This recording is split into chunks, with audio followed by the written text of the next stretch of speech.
Okay. So this is where we do the procedures. The girls lie here on the table. Dr. Lester Minto has performed thousands of abortions over the past 30 years at his clinic in the Rio Grande Valley, but it's not been without consequences. There was a time when I got more death threats than Christmas cards. And the staff here view the state's newly signed abortion laws as the most serious threat yet. The legislation, among other things, requires abortion providers to upgrade their facilities. Costly measures that critics say are unnecessary and could force clinics to close their doors for good. There'll be a lot of girls down here desperate. There'll be some girls commit suicide.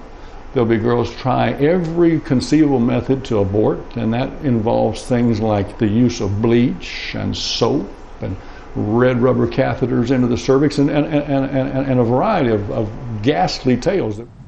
Outside Dr. Minto's clinic, the ever-present protesters are delighted that Texas has introduced the new legislation.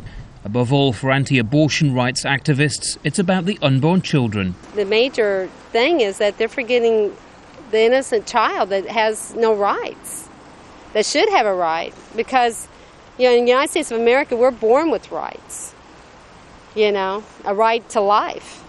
But at the flea markets along the US-Mexican border, there's already a thriving black market in so-called abortion pills. They're cheap, readily available, but also extremely dangerous.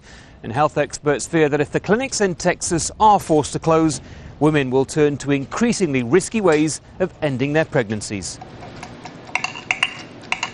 One increasingly popular method is to take misoprostol. It's designed to treat ulcers, but will, if administered correctly, cause a miscarriage. The problem is that it's great for the women that it works. We see a lot of women that it doesn't work. There's, like in any medication that you take, if you're taking it without medical supervision, you don't really know what the side effect is, what the possible consequences. The new laws should come into force by October, but are likely to face multiple legal challenges. Under US law, every woman has the right to seek a safe, legal abortion.